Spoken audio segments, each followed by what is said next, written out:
मौनी अमावस्या के दिन महाकुंभ में जो मंजर दिखाई दिया उसने हर किसी को सदमे में डाल दिया। बुधवार तड़के मची भगदड़ में 30 लोगों की मौत की जानकारी सामने आई और 60 लोग घायल बताए जा रहे हैं। पीएम मोदी ने भी इस हादसे को अत्यंत दुखद करार दिया और इसमें अपने परिजनों को खोने वाले लोगों के प्रति गहरी संवेदना जताई। उधर घटना के बाद संगम के पास 50 से ज्यादा एम्बुलेंस नजर आ रही थी। चारों तरफ जूते, चप्पल, कंबल, बैग और कपड़े बिखरे हुए थे। दावा था कि ये सारा सामान उन लोगों का है जो संगम के पास मौनी अमावस्या का अमृत स्नान करने के लिए अपने परिवारों वालों के साथ रुके हुए थे। लेकिन इस दौरान लोगों की जो भीड़ संगम की तरफ जा रही थी उसमें भगदड़ मच गई और इस भगदड़ में ये भीड़ उन लोगों पर गिर गई जो वहां सो रहे थे या अपने परिवारों के साथ अमृत स्नान करने का इंतजार कर रहे थे। इस भगदड़ के बाद सैकड़ों लोग अपनों से बिछड़ गए और कई लोगों को अपनी जान गंवानी पड़ी। इस भगदड़ में 30 लोगों की मौत हुई है। सीएम योगी ने भी इस घटना पर दुख जताया है। वो इस घटना का जिक्र करते हुए भावुक भी हो गए। लेकिन इस घटना के बाद से ही हर किसी के मन में सवाल है कि महाकुंभ में ये घटना कैसे हुई, क्यों हुई और इसके पीछे क्या कोई माहौल बिगाड़ने वाली प्लानिंग थी। चलिए सबसे पहले जानते हैं कि आखिर महाकुंभ में भगदड़ जैसी स्थिति क्यों बनी। अमृत स्नान के लिए भीड़ अचानक संगम नोज की तरफ बढ़ी। त्रिवेणी पर ही अमृत स्नान करने के लिए लोगों के बीच होड़ मची। इस बीच नागा साधुओं के भी वहां अमृत स्नान करने की खबर सामने आई, जिससे संगम पर और दबाव बढ़ गया और अफरा तफरी मचने लगी। इसी दौरान भगदड़ जैसे हालात बन गए और यह हादसा हुआ। अमृत स्नान में मची भगदड़ के बीच साधु संतों को तुरंत अनुरोध कर वापस लौटाया गया। इस बार महाकुंभ का मेला लगभग 4000 हेक्टेयर की भूमि में फैला हुआ है, जिसमें कुल 25 सेक्टर हैं और 41 घाट हैं। ये घटना मेला के सेक्टर 2 में हुई, जहां महाकुंभ का सबसे प्रमुख और महत्वपूर्ण घाट है। इस घाट को संगम घाट या संगम नोज भी कहते हैं, क्योंकि इस घाट पर यमुना, गंगा, सरस्वती नदी का मिलन होता है। लोग मानते हैं कि उन्हें महाकुंभ में पवित्र स्नान का असली पुण्य तभी मिलेगा जब वो संगम में डुबकी लगाएंगे। यही कारण है कि जितने भी लोग महाकुंभ जा रहे हैं वो संगम घाट पर स्नान करना चाहते हैं। देर रात 2 बजे जब ये घटना हुई तब उससे सिर्फ आधा घंटे पहले संगम घाट की कुछ तस्वीरें आई थी, जिसमें चारों तरफ लोगों का सैलाब दिख रहा था।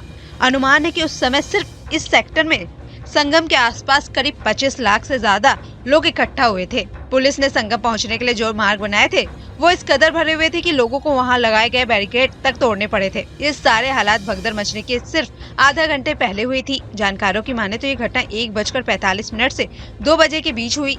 जहां ये घटना हुई वहां से संगम घाट की दूरी सिर्फ 200 मीटर थी। अब इस सवाल पर आते हैं, क्या इस भीड़ का कारण वीवीआईपी मूवमेंट था? इस हादसे के बाद से ही कुछ लोग ये दावा कर रहे हैं कि वीवीआईपी नेताओं और सेलिब्रिटी के साथ अधिकारियों के कई मार्गों को रिजर्व किया हुआ था, जिसके कारण ये भगदड़ हुई। लेकिन हमें जो जानकारी मिली है उसकी माने तो ये दावा पूरी तरह से भ्रामक और पूरी तरह से गलत है। महाकुंभ के 45 दिनों में सबसे बड़ा अमृत स्नान मौनी अमावस्या को सिर्फ संगम में होता है और ये स्नान 13 अखाड़ों के साधु संत द्वारा किया जाता है। इस दिन आम लोग गंगा और यमुना नदी के घाटों पर अमृत स्नान कर सकते हैं, लेकिन साधु संत सनातन परंपरा के कारण सिर्फ संगम की नोज पर ही अमृत स्नान करते हैं। यही कारण है कि साधु संतों के लिए संगम पर पहुंचने के लिए एक रिजर्व मार्ग बनाया गया था, जिसे अखाड़ा रोड भी कहते हैं। वही हादसे पर पुलिस अधिकारियों ने क्या कहा, आप ये भी सुनिए।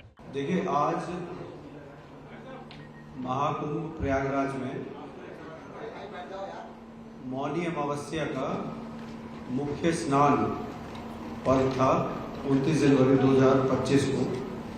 इसमें ब्रह्म मुहूर्त से पूर्व प्रातः 1 बजे से 2 बजे के मध्य मेला क्षेत्र में अखाड़ा मार्ग पर भारी भीड़ का दबाव बना और इस भीड़ के दबाव के कारण दूसरी ओर के बैरिकेड्स टूट गए और भीड़ के लोग बैरिकेड्स बांधकर दूसरी तरफ ब्रह्म मुहूर्त के स्नान का इंतजार कर रहे श्रद्धालुओं को कुचलना शुरू कर दिया।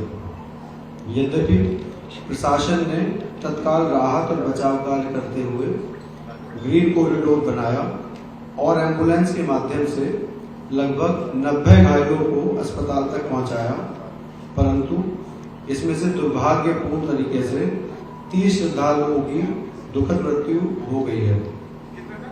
30 इनमें से 25 की पहचान हो चुकी है और शेष की शिनाख्त की जानी बाकी है।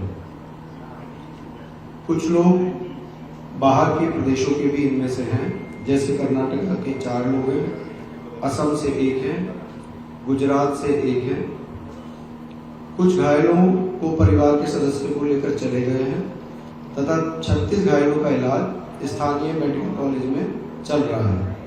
आपको हमारी ये रिपोर्ट कैसी लगी हमें कमेंट बॉक्स पे जरूर बताएं। इसके साथ ही अगर आपने हमारे चैनल को सब्सक्राइब नहीं किया है तो फौरन कर लें और आपको अगर ये वीडियो पसंद आया हो तो वीडियो को लाइक करना ना भूलें। न्यूज नेशन अब व्हाट्सएप पर खबरों के ताजा अपडेट के लिए न्यूज नेशन के इस QR कोड को स्कैन करें।